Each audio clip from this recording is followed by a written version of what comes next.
Bab 546. Rombongan kereta kuda sudah meninggalkan dusun sejauh 4 kilometer. Kemudian, Wira membuka pintu kereta, menjulurkan kepalanya keluar, dan menghela napas yang panjang. Danu yang sedang menunggang kuda tampak kebingungan, lalu bertanya. Kak Wira, apa kamu sakit? Kok sikapmu aneh banget dari mulai bangun? Bukan, entah kenapa, hatiku terasa nggak enak, jawab Wira sambil mengerutkan keningnya. Perasaan ini menjadi semakin kuat setelah mereka meninggalkan dusun Pranowo. Tepat pada saat Wira sedang berbicara, kereta kuda di depan mendadak berhenti. Suara teriakan David pun terdengar. Siapa itu? Ini aku, Mada. Apa kalian adalah rombongan kuda Tuan Wira? Tanya Mada. Di dalam kabut di depan, sosok seseorang yang kurus muncul dan tubuhnya terlihat gemetaran. Wira mendorong pintu kereta, lalu melompat turun dan berjalan ke depan kereta kuda. Kemudian, dia melihat Mada yang tampak pucat dan ketakutan. Dia melepaskan jubah tebalnya, lalu memakaikannya kepada Mada, dan bertanya dengan kening berkerut. Mada, kenapa kamu ada di sini? Tuan Wira, semalam ada petugas patroli yang datang ke dusun. Setelah tubuhnya terasa sedikit hangat, Mada pun menceritakan kejadian semalam dengan terbata-bata. Sebenarnya, Mada sudah ingin memberitahu Wira dari semalam. Sialnya, dia malah dikepung oleh 2 petugas patroli sehingga terpaksa harus melarikan diri keluar dusun. Dia dikejar oleh 2 petugas patroli untuk waktu yang lama dan terus berlari tanpa tujuan dengan ketakutan hingga sekarang. Setelah mendengar cerita Mada, rombongan Wira langsung merasa ada yang tidak beres. Raut wajah mereka pun berubah. Sekelompok petugas patroli bersembunyi di dusun, mencari tahu tentang mereka dan kondisi keluarga Patli, serta ingin membungkam Mada yang mengetahui hal itu. Situasi ini sangat aneh. 20 orang, bawa pedang dan perisai untuk ikut denganku kembali ke dusun Pranowo. Sisanya, tinggal di sini untuk menjaga kereta. Perintah Wira dengan ekspresi suram. Wira pun kembali ke dalam kereta kuda untuk mengambil kotak besar dan kotak kecil di dalam, lalu memasukkannya ke dalam tas kuda. Kemudian, dia menarik Mada ke atas kuda dan segera kembali ke dusun Pranowo. Sementara itu, Danu dan David membawa 20 orang yang terdiri dari pasukan Zirah Hitam dan veteran untuk mengikuti Wira. Tidak lama kemudian, mereka pun tiba di dusun Pranowo. Begitu masuk ke dalam dusun, terdengar suara tangisan. Tangisan dan ratapan itu terdengar semakin keras saat mereka masuk ke dalam. Saat mendekat ke rumah Patli, ada ratusan orang yang mengelilingi rumah Patli dan terdengar ratapan dari dalam. Huhuhu, Pak Patli, kamu mati dengan tragis. Si Wira itu benar-benar brengsek. Pak Patli melayaninya dengan baik, tapi dia malah memerkosa Siska dan juga membunuhnya selesai melakukannya. Rama baru berumur 5 tahun, tapi mereka juga tega membunuhnya. Rama kasihan sekali. Jangan menilai orang dari penampilannya. Semalam, aku kira dia itu orang yang baik. Ternyata, dia selicik ini. Orang brengsek itu memang pantas mati. Kita lapor ke petugas patroli saja, biar Wira ditangkap dan dipenggal. Dendam Patli harus dibalaskan. Kama sudah pergi melapor. Petugas patroli akan segera datang. Sekelompok orang menangis tanpa henti. Duar, Wira merasa bagaikan disambar petir. Tubuhnya terhuyung-huyung dan dia merasa kesulitan bernapas setelah mendengar Patli telah meninggal, istrinya diperkosa, dan Prama juga dibunuh. Rombongan kuda yang datang tentu saja menarik perhatian penduduk dusun. Ada banyak penduduk yang menoleh dan langsung murka. Wira sialan, kamu masih berani datang. Kamu sudah melakukan hal seperti ini, apa kamu punya peri kemanusiaan? Dasar binatang. Bunuh dia, balaskan dendam Pak Patli. Ada banyak penduduk yang berteriak dan sebagian berlari ke belakang. Tidak lama kemudian, mereka pun kembali dengan membawa tongkat. Di atas kuda, Mada tampak tertegun. Patli telah meninggal dan seluruh keluarganya dibunuh. Wira menarik napas dalam-dalam dan menenangkan pikirannya. Kemudian, dia berteriak. Jangan sakiti mereka. Klang, klang, klang. Danu mengangkat tombaknya dan menunggangi kudanya untuk maju. Tombak di tangannya bergerak dengan sangat cepat dan menjatuhkan semua orang yang menerjang ke depan. Bab 547. Tidak lama kemudian, para penduduk yang kehilangan akal sehat dan menerjang ke depan terjatuh ke lantai satu per satu. Para penduduk itu menatap Wira dengan ketakutan, sebagian dari mereka hanya memegang tongkat dan tidak berani melangkah maju lagi. Aku balik karena merasa ada yang nggak beres setelah bertemu Mada. Wira lalu melihat ke sekeliling dan melanjutkan. Kalau aku membunuh mereka, untuk apa aku kembali? Seluruh penduduk dusun pun tertegun setelah mendengar pertanyaannya. Orang yang melakukan pembunuhan pasti selalu berpikir untuk kabur sejauh mungkin. Kemudian, Wira berjalan masuk ke halaman rumah Patli diikuti Danu dan David. Para penduduk dusun yang lain juga mengikuti mereka. Patli terbaring di bawah teras dengan mata terbuka lebar. Di bawah tubuhnya, ada genangan darah yang mengalir dari lubang bagian dadanya. Di sampingnya, terdapat sebuah kata, Wira, yang ditulis dengan darah. Tuan, ini luka anak panah dari busur silang, lalu ditebas dengan pedang ekor kerbau untuk menghilangkan jejak panahnya. Seru David. Begitu melihat lubang darah itu, David yang sudah berpengalaman langsung memberitahu Wira. Patli, maaf aku sudah melibatkanmu. Wira berlutut, lalu menutup mata Patli dan berkata. Aku pasti akan bantu kalian membalaskan dendam ini. Siapapun dalang di balik semua ini, aku akan membuat mereka merasakan akibatnya. Tuan jangan terlalu menyalahkan diri. Biarpun kita nggak menumpang tinggal di sini, dia mungkin akan tetap mengalami bahaya ini. David yang berdiri di samping menghibur dan berkata, sekelompok orang itu ingin cari alasan untuk memfitnahmu. Biarpun kamu hanya sekadar melewati dusun ini, mereka juga akan membuat masalah. Wira hanya terdiam dan langsung berbalik. Di sisi lain, Prama tergeletak dalam genangan darah karena ditebas dari atas kepalanya. Wira mengambil jubah tebal Danu dan menyelimuti tubuh Prama. Kemudian, Wira memejamkan mata dan berkata dengan sekujur tubuh bergetar. Prama, maafkan aku. Wira sudah sangat murka. Tampang Prama yang imut dan ceria kemarin muncul di ingatannya. Bagaimana bisa mereka begitu tega melakukan hal seperti ini terhadap anak kecil? Di dalam rumah, Siska dan pelayannya juga tergeletak dalam genangan darah dengan keadaan pakaian mereka yang dirobek. Sangat jelas bahwa mereka sudah diperkosa sebelum akhirnya dibunuh. Kakak ipar, maaf. Sekarang aku hanya bisa adalah membantu Patli, Prama, dan juga dirimu untuk balas dendam. Ujar Wira. Setelah menutup mata keduanya, Wira memukul dadanya dengan kesal. Dia berjalan keluar selangkah demi selangkah dengan ekspresi wajah yang suram. Wira, kamu nggak usah berpura-pura simpati. Kami tahu kamu itu pelakunya. Di halaman, para penduduk menunjuk Wira dengan marah dan terlihat seperti ingin bertarung mati-matian dengannya. Pelakunya bukan Tuan Wira. Tuan Wira orang yang baik, dia nggak mungkin membunuh Kak Patli. Seru Mada yang berlari turun sambil menangis. Meskipun ada banyak hal yang tidak dia mengerti, Mada yang semalam diburu oleh petugas patroli samar-samar merasakan bahwa kematian Patli sekeluarga berhubungan dengan para petugas patroli itu. Dia baik. Dia hanya pura-pura baik. Kama sudah bilang, dia mendengar pria ini memerkosa Siska, lalu membunuh Pak Patli yang ingin menghentikannya. Pembunuh ini bahkan juga nggak melepaskan Prama yang masih kecil. Dia benar-benar biadab. Mada, kenapa kamu malah bersama dengan penjahat ini? Para penduduk mulai berteriak dengan marah lagi. Ucapan Kama nggak bisa dipercaya. Mada berteriak dengan keras, lalu langsung menceritakan kejadian semalam. Petugas patroli. Maksudmu, Kama membawa petugas patroli untuk membantai Pak Patli sekeluarga. Petugas patroli memang bukan orang baik, tapi mereka nggak punya dendam apapun dengan Pak Patli. Bagaimana mungkin petugas patroli membunuh mereka? Para penduduk dusun menatap Mada dengan tidak percaya, tetapi ada sebagian yang mulai mengangguk tanpa sadar. Bab 548. Melihat kerumunan penduduk yang berisik, Wira langsung mencabut pedang Treksa miliknya. Pedangnya yang tajam itu mengejutkan banyak orang sehingga semuanya langsung melangkah mundur. Wira menyuruh Danu untuk mengambil sepotong daging di dapur, lalu menusukkan pedangnya ke daging itu.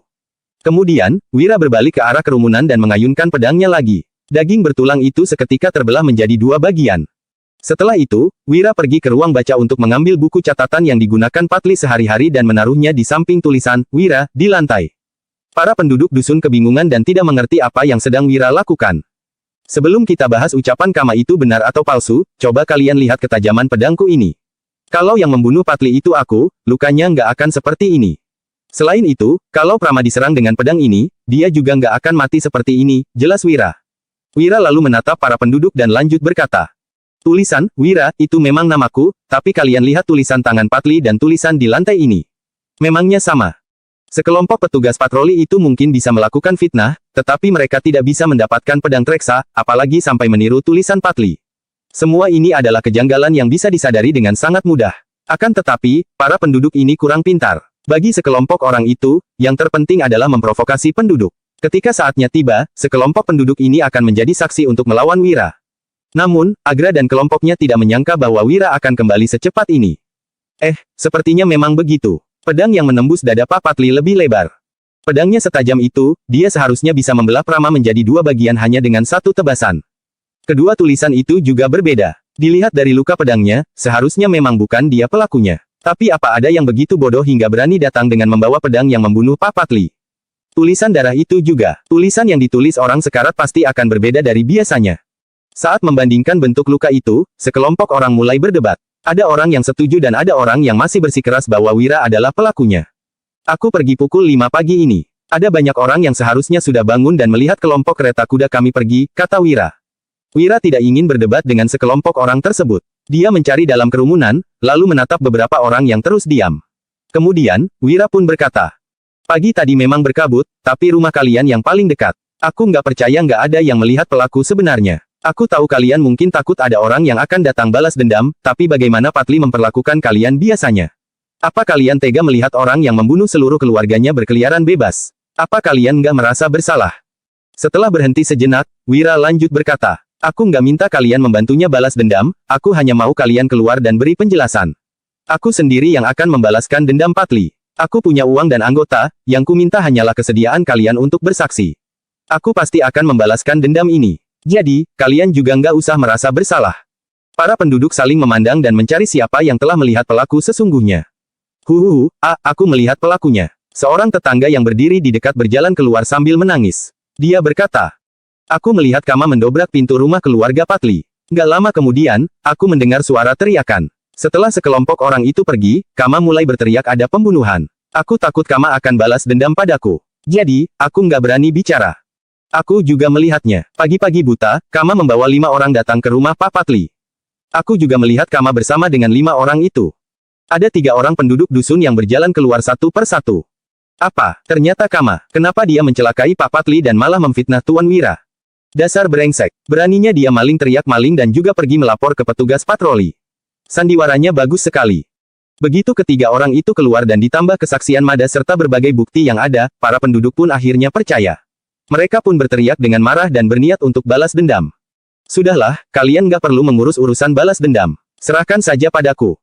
Wira mengeluarkan sekantong uang dan berkata, bawa sekelompok orang untuk membeli beberapa peti yang bagus di kota. Lakukan pemakaman untuk Patli dan keluarganya. Ada seorang warga dusun berjalan keluar, lalu menerima uang itu dengan ketakutan dan pergi dengan membawa belasan orang. Kemudian, David berkata, Tuan, apa kita perlu pergi sekarang? Berhubung sekelompok orang itu berniat memfitnah Tuan, mereka pasti punya rencana lain lagi. Tinggal di sini sangat berbahaya. Tatapan Wira menjadi suram, lalu dia menjawab, enggak, kita tinggal di sini untuk menunggu mereka. Sekelompok orang itu pasti tidak menyangka bahwa Wira akan bertemu Mada di tengah jalan. Wira bahkan bisa kembali secepat ini dan menemukan saksi di antara para penduduk dusun. David pun berbalik dan keluar untuk mengaturnya. Sementara itu, Wira duduk di samping jasad Patli di bawah teras dan berkata dengan sedih. Patli, maaf, kemarin aku nggak kasih tahu kamu, aku ini Wahyudi, penasihat militer yang mengalahkan pasukan berkuda bangsa Agrel. Awalnya, aku berencana memberitahumu kebenarannya setelah kita pergi ke dusun Darmadi. Nggak disangka, semuanya sudah terlambat. Aku benar-benar nggak ngangka mereka bisa begitu serakah dan kejam. Ternyata, aku belum cukup mengerti tentang dunia ini. Sorot mata Danu dipenuhi amarah. Ini pertama kalinya setelah sekian lama dia melihat Wira sesedih ini. Tiba-tiba, David mendekat dengan cepat dan berseru. Tuan, Kama sudah membawa para petugas patroli itu kemari. Tatapan Wira seketika menjadi dingin. Dia berkata, biarkan mereka masuk. Bab 549. Di luar dusun Pranowo. Agra datang membawa 20 petugas patroli bersama Kama. Sebelumnya, mereka berpisah di rumah Patli. Setelah Kama memanggil penduduk dan memfitnah Wira, dia pun pergi untuk melapor kepada petugas patroli. Di sisi lain, Agra dan anggotanya langsung mengganti pakaian di rumah kepala desa yang ada di sekitar setelah meninggalkan rumah Patli. Kemudian, mereka menyamar sebagai petugas patroli yang sedang bertugas dan kebetulan bertemu dengan Kama yang ingin melapor. Akhirnya, mereka berkumpul lagi dengan cara yang wajar dan kembali ke dusun Pranowo. Namun, agar terlihat lebih nyata, mereka melakukan perjalanan bola-balik selama 2 jam lebih. Saat ini, Kama merasa campur aduk. Patli adalah orang yang begitu baik, seluruh penduduk dusun termasuk preman seperti dirinya pernah mendapat bantuan dari Patli. Dia tentu merasa sangat bersalah. Namun, demi menyelamatkan hidupnya, dia mau tak mau mendengar perintah Agra untuk ikut memerkosa Siska. Semua ini sudah menjadi beban berat dalam hatinya. Akan tetapi, saat teringat Agra berjanji akan memberikan 66 hektare sawah milik Patli, Kama pun seketika menjadi bersemangat. Dengan memiliki 66 hektare tanah itu, dia akan menjadi seorang tuan tanah. Meskipun begitu, saat ini dia tetap merasa takut. Kama berkata dengan suara gemetar, Pak Agra, apa hal ini benar-benar aman? Bagaimanapun, Patli itu sarjana kabupaten. Jangankan sarjana kabupaten, biarpun dia itu sarjana provinsi, sekarang dia sudah mati. Agra mendongak, lalu melanjutkan. Orang yang mendambakan kecantikan Siska dan membunuhnya setelah memerkosanya itu Wira. Apa hubungannya denganmu? Nggak ada hubungannya, jawab Kama sambil menggeleng. Kemudian, dia bertanya lagi dengan nada khawatir. Tapi, kulihat Wira itu punya 20 kereta kuda dan lebih dari 30 ekor kuda. Dia nggak terlihat kayak orang biasa. Apa gugatan ini benar-benar bisa menangkapnya? Tentu saja bisa. Agra mencibir dan lanjut berkata. Saat ini, dia sama sekali nggak punya dukungan pejabat. Lagian, biarpun dia punya, situasinya juga nggak akan berubah. Kita punya bukti yang kuat, dan juga kesaksian seluruh penduduk dari dusun kalian. Jadi, dia tetap akan menanggung kesalahan ini. Di kota pusat pemerintahan Lokana, prefektur adalah orang yang paling berkuasa. Berhubung ingin menghukum Wira, Dirja pun menyuruh Agra untuk membuat Wira dijatuhi hukuman mati. Agra mendapat kabar bahwa Wira sepertinya agak hidung belang. Jadi, dia pun membuat jebakan seperti ini. Sekarang segala rencananya berjalan dengan sempurna. Baguslah, ucap Kama sambil menghela napas lega. Kedua kakinya yang lemas menjadi sedikit bertenaga. Begitu masuk ke dusun, Kama mendadak menyadari bahwa ada banyak penduduk dusun yang menatapnya dengan penuh amarah. Kama pun merasa gugup dan berkata, "Pak Agra, tatapan penduduk dusun ini sepertinya kurang beres. Itu tatapan ingin membunuh orang. Mereka ingin membunuh Wira." "Nggak perlu takut," sahut Agra. Agra yang merasa bahwa semuanya berada dalam genggamannya pun menenangkan Kama dengan percaya diri. Setibanya mereka di depan rumah Patli, para penduduk dusun menatap Kama, Agra, dan sekelompok petugas patroli itu dengan tatapan penuh amarah. Namun, masih ada beberapa yang tidak percaya pada Wira dan tetap menunjukkan kecurigaan. Kemudian, Kama berdeham dan berkata, "Penduduk dusun sekalian, waktu aku mau pergi cari Pak Kepala Desa untuk melapor, kebetulan aku bertemu Pak Agra yang sedang bertugas di luar. Dia pun langsung membawa petugas patroli kemari. Dendam Patli dan keluarganya sudah bisa dibalaskan. Wira itu pria biadab, dia nggak akan bisa kabur lagi." Tatapan para penduduk tampak sangat mengerikan. Jika tidak ada penjelasan dari Mada sebelumnya, mereka benar-benar akan percaya pada ucapan Kama. Akan tetapi, sekarang, semuanya, mundur. Aku mau segel lokasi kejadian dan menyelidikinya untuk mengumpulkan bukti kejahatan. Tanpa memedulikan para penduduk itu, Agra langsung melambaikan tangannya dan para petugas patroli langsung mendorong para penduduk untuk menjauh. Kemudian, Agra melangkah maju dan Kama bergegas ke depan untuk membuka pintu. Bro, setelah melirik ke dalam sekilas, kedua kaki Kama seketika menjadi lemas. Dia langsung berlutut di lantai. "Apa yang terjadi?" Agra melirik ke dalam, lalu mengerutkan keningnya dan bertanya. "Kamu siapa? Kenapa ada di lokasi kejadian? Cepat keluar." Seorang pemuda duduk di teras tanpa ekspresi. Ada sebuah pedang treksa mengkilap yang tertancap di sisinya. Di sampingnya, ada seorang bocah dengan pakaian yang compang camping. Di aula yang ada di belakang pemuda itu, kelima jasad sudah ditutupi dengan kain putih dan diletakkan dengan rapi. Kemudian, Wira tersenyum dan berkata, "Kamu buat jebakan untuk mencelakaiku, tapi malah nggak tahu aku ini siapa. Apa aku harus mengataimu bodoh atau tolol? Apa, kamu itu Wira? Nyalimu besar sekali. Beraninya kamu kembali setelah membunuh Patli dan keluarganya," seru Agra. Bab 550. Raut wajah Agra langsung berubah drastis. Dia menghunuskan pedang ekor kerbau miliknya, lalu mengarahkannya ke dalam rumah. Dia melirik ke sekitar dengan cemas. Menurut rencana, datang ke rumah Patli hanyalah sebuah formalitas. Agra akan segera menetapkan kasus ini, lalu kembali ke kota pusat pemerintahan Lokana. Dalam perjalanan, dia akan kebetulan bertemu dengan kelompok Satria, lalu kembali ke dusun ini dan menangkap Wira bersama-sama. Dengan begitu, tugas yang diperintahkan Dirja akan selesai. Akan tetapi, sekarang Wira malah berada di lokasi kejadian, seolah-olah sedang menunggu kedatangan mereka. Hal ini membuat Agra merasa ada yang tidak beres. "Aku tentu saja harus kembali. Kalau aku nggak balik, siapa yang akan membantu Kak Patli membalaskan dendamnya?" jawab Wira. Dia langsung bangkit sambil menggenggam pedang treksa, lalu berjalan ke depan selangkah demi selangkah dengan tatapan yang mengerikan. "Balas dendam. Balas dendam apa?" Raut wajah Agra pun berubah. Dia terus mengukuhkan tuduhannya dengan berkata, "Dasar orang biadab. Patli berbaik hati membiarkanmu tinggal di rumahnya, tapi kamu malah memerkosa istrinya dan membunuh seluruh keluarganya. Kamu bahkan nggak melepaskan anak yang berusia 5 tahun. Kamu benar-benar bukan manusia. Pengawal, tangkap dia." Dua orang petugas patroli langsung menghunuskan pedang mereka dan menerjang ke arah Wira. Plak, plak. Sebelum mereka sampai di hadapan Wira, Danu sudah terlebih dahulu melompat turun dari atap dan memukul kedua orang tersebut dengan tongkat panjang. Hanya satu orang nggak akan bisa menghentikan 20 orang. Pakai busur. Sorot mata Agra menjadi suram, lalu dia mengayunkan pedangnya dengan tatapan dingin. Kedua petugas patroli yang lain segera menarik busur silang mereka. Jelep, jelep. Namun, sebelum mereka sempat bertindak, David bergerak dengan cepat dan melemparkan dua buah pisau lempar yang menembus pergelangan kedua petugas patroli itu. Klang, kedua petugas patroli itu menjerit kesakitan dan busur silang mereka juga terjatuh ke lantai. Saat melihat Danu dan David, Agra merasa seolah-olah sedang ditatap oleh hewan ganas. Dia pun langsung merasa gugup, lalu berbalik dan berkata, "Cepat pergi, ayo pulang dan panggil anggota lain." Tanpa memedulikan keempat petugas patroli yang terluka, sekelompok orang itu langsung panik dan hendak menerjang keluar. Namun, baru saja berjalan beberapa langkah, mereka pun mematung di tempat. Ada sebanyak 30-an pria parubaya berbaris di hadapan mereka. Mereka semua memancarkan aura membunuh yang ganas. Bagi mereka, menghadapi kedua orang barusan sudah sangat sulit. Sekarang, jumlahnya malah bertambah 30-an orang lagi. Mereka tentu lebih tidak mungkin bisa melawannya. "Kalian mau apa? Kami ini petugas patroli, membunuh kami setara dengan memberontak. Seluruh keluarga kalian juga akan dihukum mati." Agra mengancam dengan tatapan yang tajam, lalu melanjutkan dengan tegas. "Wira, kasus ini belum diputuskan. Orang yang menuduhmu sebagai pembunuh hanyalah Kama. Mungkin ada kesalahpahaman di sini." Agra berpikir untuk membiarkan hal ini berlalu terlebih dahulu. Setelah dia pergi dan menemui Satria, mereka bisa kembali dengan prajurit untuk melawan Wira lagi. Salah paham, Wira mencibir. Kalau begitu, aku mau tanya sama saksi mata itu. Seorang prajurit tua dari pasukan Zirah Hitam menyeret Kama dan melemparkannya ke hadapan Wira. Wira memiringkan tubuhnya ke depan dan menatap Kama dengan dingin. Dia bertanya, yang membunuh Patli sekeluarga itu aku atau orang lain? Aku hanya mau tanya satu pertanyaan ini. Aku. Kama tampak gugup dan tidak bisa mengatakan apapun untuk beberapa saat. Dia melemparkan tatapan memohon kepada Agra, tetapi sorot mata Agra tampak suram. Jadi, dia pun tidak tahu apa yang harus dikatakannya. Wira mengerutkan keningnya, lalu prajurit tua pasukan Zirah Hitam mengayunkan pedang Treksa dan langsung memotong jempol Kama. Kama berguling-guling di tanah dan menjerit histeris sambil memegang jempolnya yang putus. Kemudian, dia meringkuk kata sambil menangis. Tuan Wira, ampunilah aku. Aku akan mati kalau mengatakannya. Kamu itu orang yang baik, ampunilah aku. Kumohon, kasihanilah aku. Wira mencibir. Aku orang baik. Jadi, aku pantas difitnah olehmu. Krak, prajurit tua pasukan Zirah Hitam itu langsung menginjak lengan Kama hingga patah.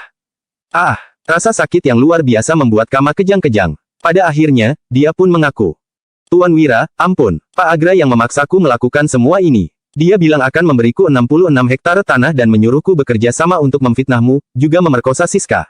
Kalau aku menolak, dia akan membunuhku. Aku juga terpaksa melakukannya. Aku ini hanya preman kecil, aku nggak berani melakukan hal sejahat ini. Para penduduk yang berkerumun langsung murka begitu mendengar pengakuan Kama. Ada banyak orang yang menatap Agra dengan geram, seolah-olah ingin langsung menelannya.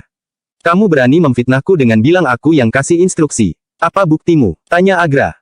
Ekspresi Agra langsung berubah. Dia menatap Wira dan berkata, Tuan Wira, kurasa Pak Patli sekeluarga dicelakai preman ini. Dia melakukannya demi uang dan nafsu, lalu memfitnahmu setelah tujuannya tercapai.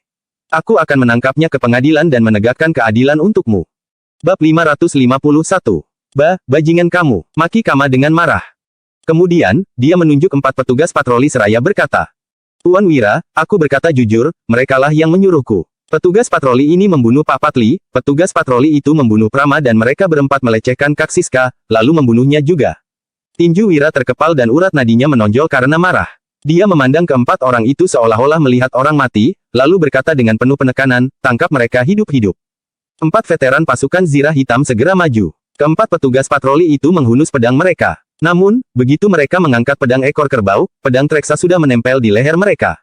Agra dan petugas patroli lainnya mengacungkan pedang mereka, tetapi begitu melihat 20-an veteran pasukan Zirah Hitam, Danu, dan David, mereka hanya bisa membeku sambil mengernyit. Detik berikutnya, mereka berempat dikawal oleh veteran pasukan Zirah Hitam dan dipaksa berlutut di depan Wira.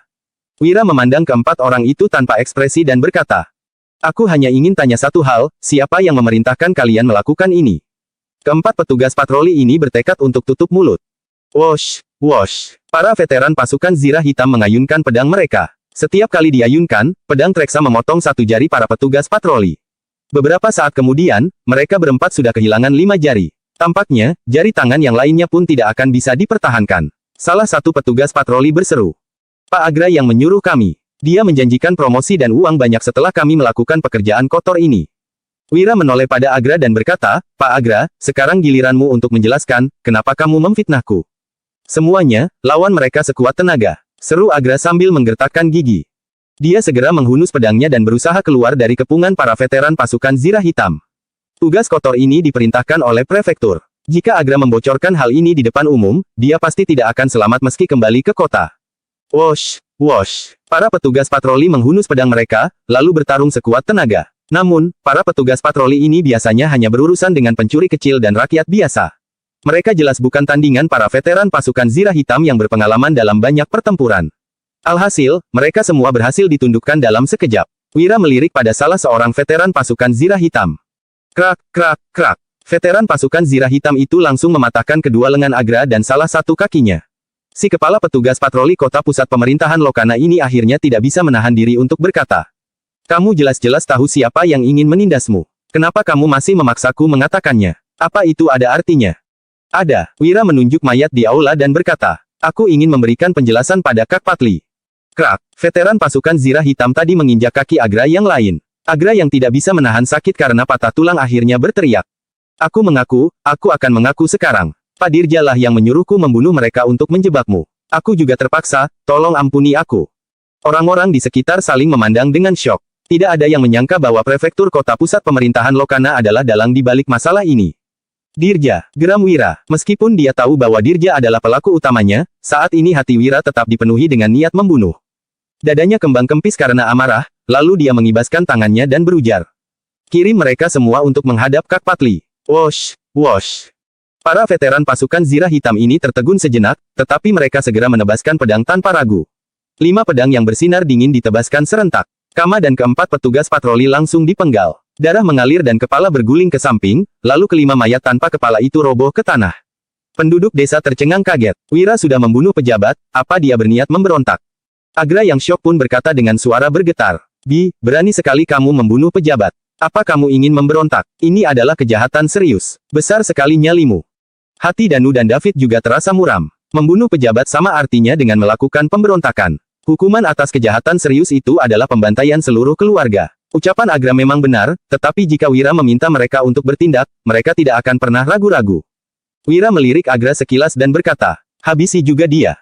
David berjalan menghampiri Agra dengan membawa pedang. Agra langsung bersujud dan memohon belas kasihan dengan air mata berlinang. Tuan Wira, aku bersalah. Mohon ampuni aku juga dipaksa. Tepat saat David hendak memenggal kepala Agra, seorang veteran pasukan zirah hitam mendadak datang dengan menunggang kuda dan berseru. Gawat, Tuan. Satria datang dengan pasukannya. Jarak mereka tinggal 1,5 kilometer jauhnya dari sini. Ekspresi David dan sekelompok veteran pasukan zirah hitam ini sontak berubah. Jika mereka memiliki baju zirah dan busur, mereka tidak akan takut meski bertarung melawan ratusan atau bahkan ribuan pasukan komando daerah. Namun, sekarang mereka kurang persiapan untuk melindungi Wira.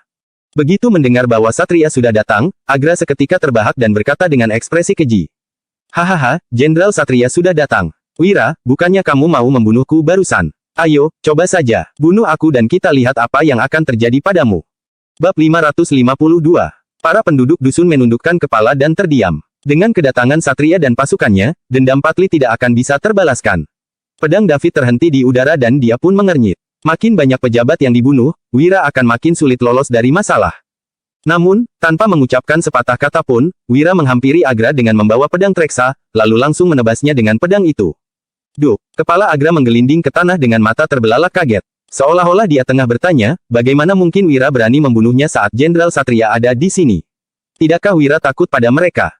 Jangankan jenderal pendamping, biarpun raja datang ke sini, aku tetap akan membunuhmu untuk membalaskan dendam Kak Patli. Ujar Wira. Kemudian, dia membawa kepala Agra dan meletakkannya di depan aula berkabung. Duh, Mada dan semua penduduk dusun Pranowo berlutut dengan air mata berlinang. Mereka bersyukur karena Wira sangat adil. Dia memilih membunuh para pejabat kotor itu demi membalaskan dendam Patli. Kak Patli, aku sudah mengirim orang-orang yang menyakiti keluargamu ke alam baka. Untuk dalang utamanya, harap tunggu sebentar. Aku berjanji untuk mengirimnya ke sana. Ujar Wira. Kemudian, dia membungkuk 3 kali dan pergi dari situ. Penduduk desa yang mendengar ucapan Wira merasa ngeri. Bukankah dalang utama masalah ini adalah prefektur? Apa yang ingin dilakukan Wira? Mungkinkah dia berniat menghabisi Dirja juga? Sementara itu, Mada berbinar menatap Wira dengan penuh penghargaan dan kerinduan. Wira berjalan keluar dari aula tanpa mengatakan apa-apa. Wajahnya muram dan tanpa ekspresi. Setelah datang ke dunia ini, Patli adalah orang pertama yang benar-benar baik yang Wira kenal.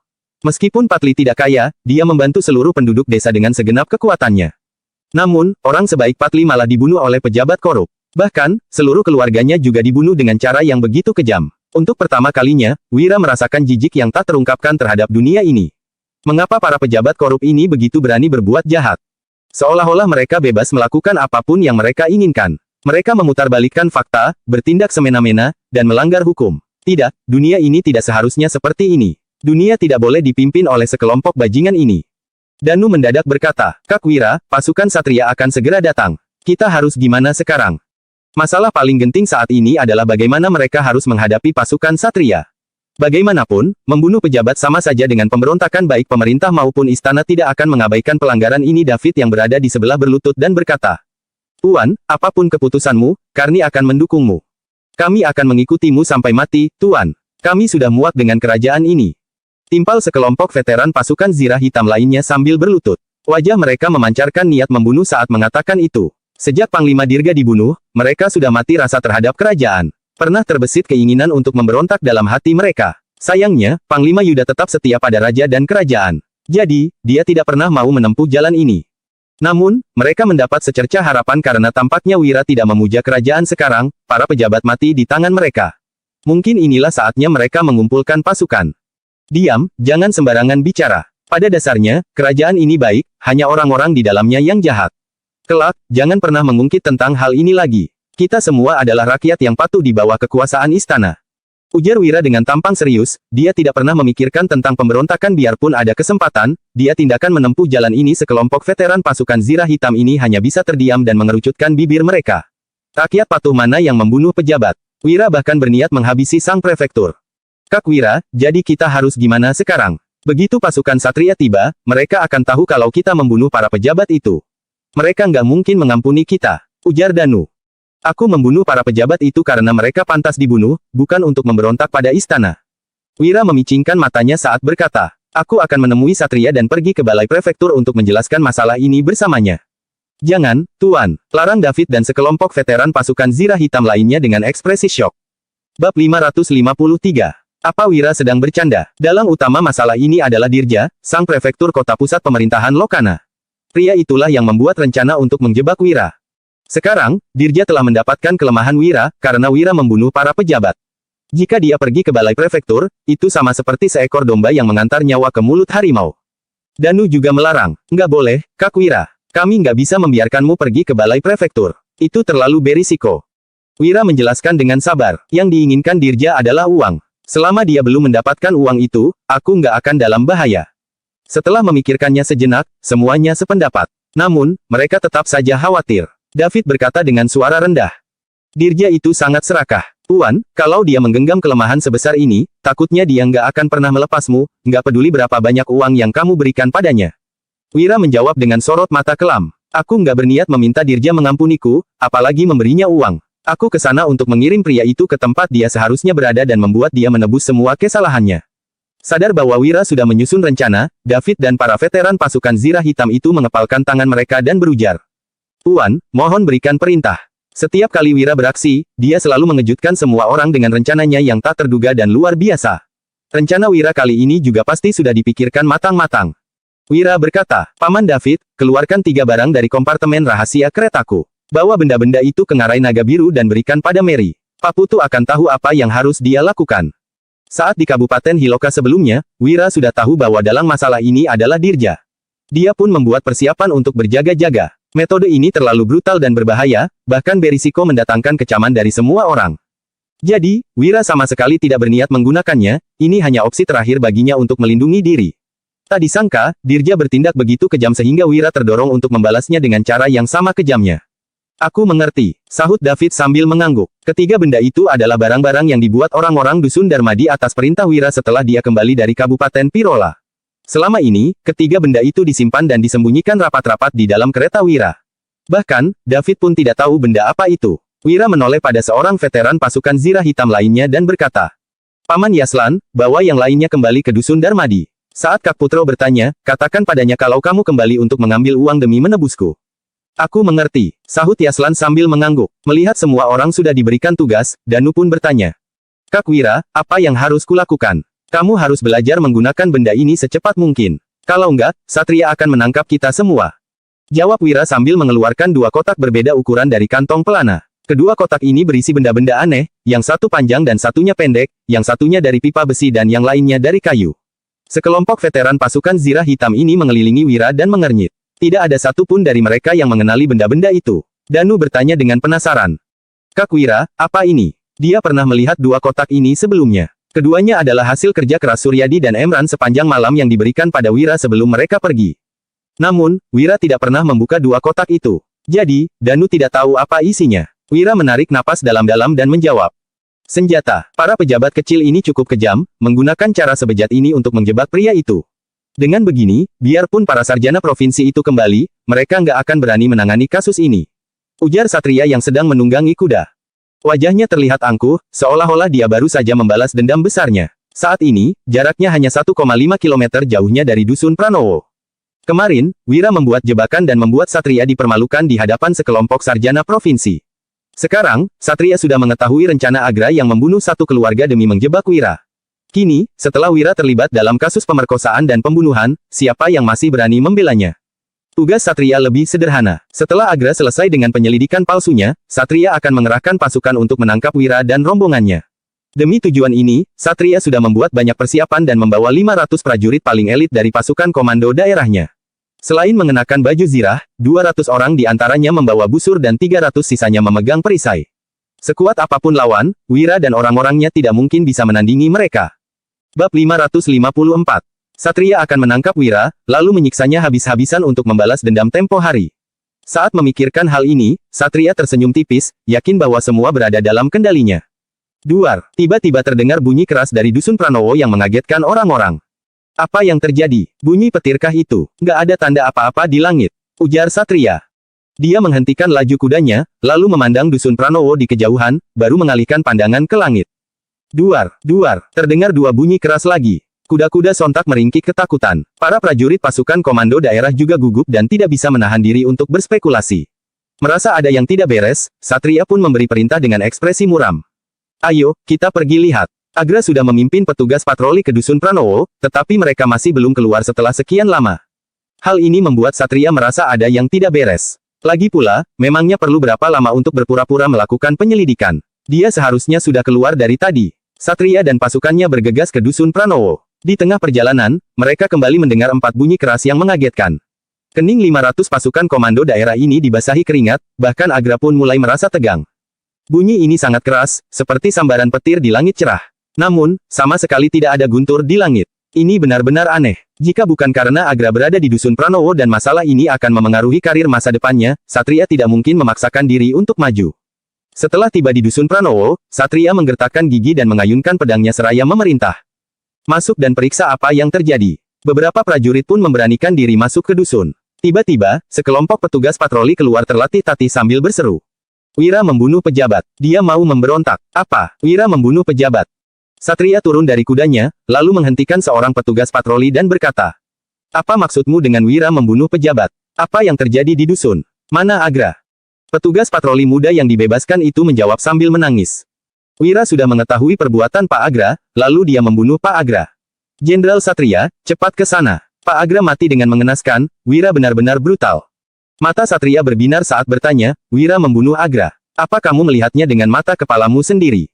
Petugas patroli muda itu menjawab dengan suara bergetar. Iya, kami semua melihatnya dengan mata kepala sendiri. Wira nggak cuma membunuh Pak Agra, tapi juga membunuh para petugas patroli yang mengikuti Pak Agra. Dia sudah membunuh 5 orang sekaligus. Bagus. Satria berujar dengan ekspresi gembira, semuanya, ayo jalan. Ikuti aku ke desa dan tangkap Wira, orang yang sudah membunuh pejabat itu. Tanpa perlu menyebutkan masalah pembunuhan di Dusun Pranowo, Wira sudah bisa diadili dengan tuntutan sah karena membunuh pejabat. Tidak akan ada yang bisa memohon belas kasihan baginya. Membunuh pejabat sama saja dengan pemberontakan. Itu adalah kejahatan serius yang bisa mengakibatkan seluruh keluarga dibantai.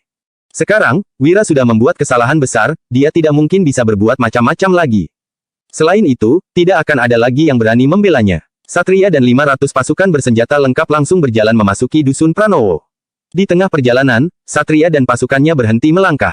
Tak jauh dari situ, muncul seorang pemuda bertubuh ramping, mengenakan jubah besar dan berwajah tampan. Hanya saja, sorot matanya sangat dingin, seolah-olah dia haus darah. Satria mengangkat kepalanya tinggi-tinggi dan berkata dengan angkuh. Wira, kamu pasti nggak menyangka akan jatuh begitu cepat ke tanganku. Berani sekali kamu membunuh 5 pejabat. Ini adalah kejahatan serius. Aku akan menangkapmu sekarang juga. Aku mau lihat siapa yang bisa membantumu kali ini. Pasukan Satria perlahan maju mendekati Wira. Wira mendengus dan berkata.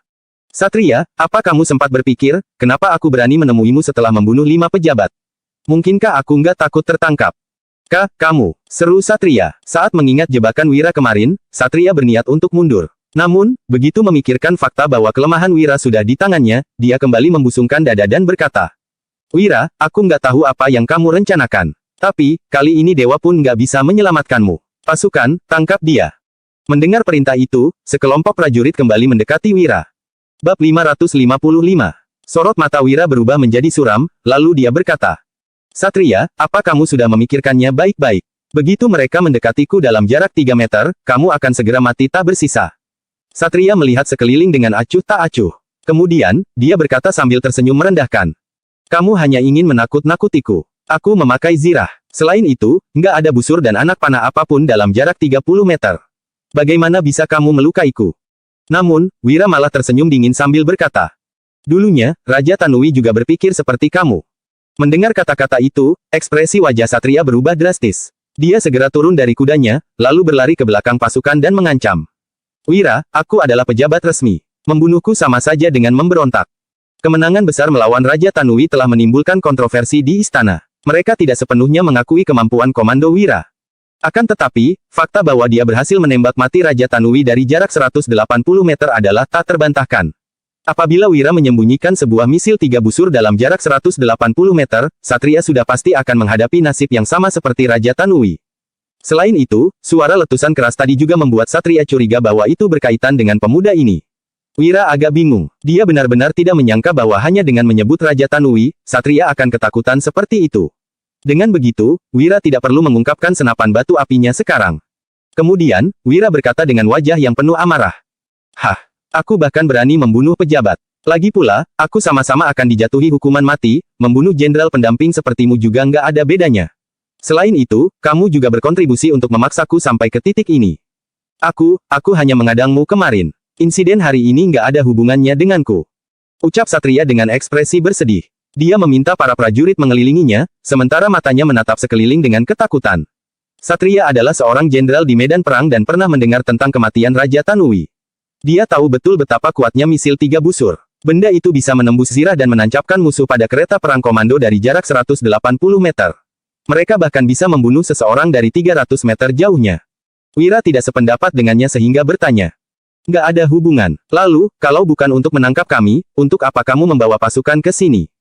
Wira melanjutkan dengan ekspresi kesal. "Kamu pikir dengan bersembunyi di balik barisan prajurit dan menggunakan mereka sebagai tameng hidup, kamu akan bisa menghindari panah dari misil 3 busur. Bahkan, Raja Tanui saja tewas tertembak olehnya, apalagi orang sepertimu. Siapapun yang ingin mati bersama Satria, silakan tetap berada di sekitarnya." Begitu mereka mendengar tentang senjata yang digunakan untuk menewaskan Raja Tanui, kerumunan prajurit menjadi kacau. Para prajurit bersosok kekar itu tampak berlarian ke sana kemari. Tidak ada yang ingin menjadi tameng hidup. Apalagi, dikatakan bahwa anak panah misil 3 busur yang digunakan untuk membunuh Raja Tanui mampu menembus puluhan orang. Biasanya, Satria juga tidak peduli dengan nasib mereka. Hanya orang tidak waras yang akan bersedia menjadi tameng hidupnya. Tanpa tameng hidup, keringat dingin sontak bercucuran di dahi Satria. Dia berbicara dengan gugup. "Wira, tolong jangan bertindak gegabah. Dengan membunuh beberapa pejabat, kamu seharusnya dijatuhi hukuman mati, bukan pemberontakan." Satria menjelaskan, "Tapi, para pejabat itu sudah membunuh keluarga Patli. Jadi, mereka memang sudah sepantasnya dihukum. Selama penanganan kasus ini dilakukan dengan baik, kamu nggak akan mendapat masalah. Kamu sama sekali nggak perlu mengambil risiko seperti ini. Tapi, kalau kamu membunuhku, itu akan menjadi masalah yang sangat serius. Aku adalah seorang jenderal pendamping tingkat kelima dan pejabat resmi yang diangkat oleh istana. Membunuhku sama dengan memberontak. Tolong jangan bertindak gegabah." Jelas Satria. Raut wajah Wira terlihat agak ragu, lalu dia berkata, "Apakah yang kamu katakan benar? Apa kamu nggak menipuku? Benarkah bisa dianggap seperti itu?" "Benar," tegas Satria. Setelah meyakinkan Wira, Satria sontak merasa lega. Setelah itu, dia melanjutkan. "Bagaimana kalau kita berbicara secara pribadi? Aku akan memberitahumu bagaimana cara mengatasinya." "Baiklah," jawab Wira yang langsung berjalan mendekati Satria. Ketika melihat mata Satria yang bergerak, Wira tak kuasa mendengus ringan sembari mengingatkan. "Jangan macam-macam, aku ini gampang marah. Sebelum datang, aku sudah memutuskan untuk menembakmu sampai mati. Kalau kamu berani menjebakku, kita akan mati bersama di sini. Jangan khawatir, aku nggak berani macam-macam. Masalah ini masih bisa diselesaikan. Janji Satria." Dia mengusir prajurit yang ada di sekitarnya, lalu berbicara dengan suara pelan. "Meskipun kamu sudah membunuh pejabat, kasus ini akan diadili oleh Tuan Dirja. Bagaimana kasus ini akan diselesaikan, itu sepenuhnya tergantung pada kata-katanya." Wira menggerutu. Dia selalu menargetkanku. Bagaimana mungkin dia nggak memanfaatkan kesempatan ini untuk menjatuhkanku? "Bocah, apa kamu nggak tahu alasan kami menargetkanmu?" tanya Satria. Melihat Wira yang kebingungan, Satria pun menjelaskan dengan ekspresi sedih. "Karena dirimu, semua pejabat turun pangkat 1 tingkat untuk naik kembali, kami harus mengeluarkan banyak uang. Kamu sudah menghasilkan banyak uang di kota pusat pemerintahan Jagabu, jadi kami sebenarnya hanya ingin mendapatkan kompensasi darimu.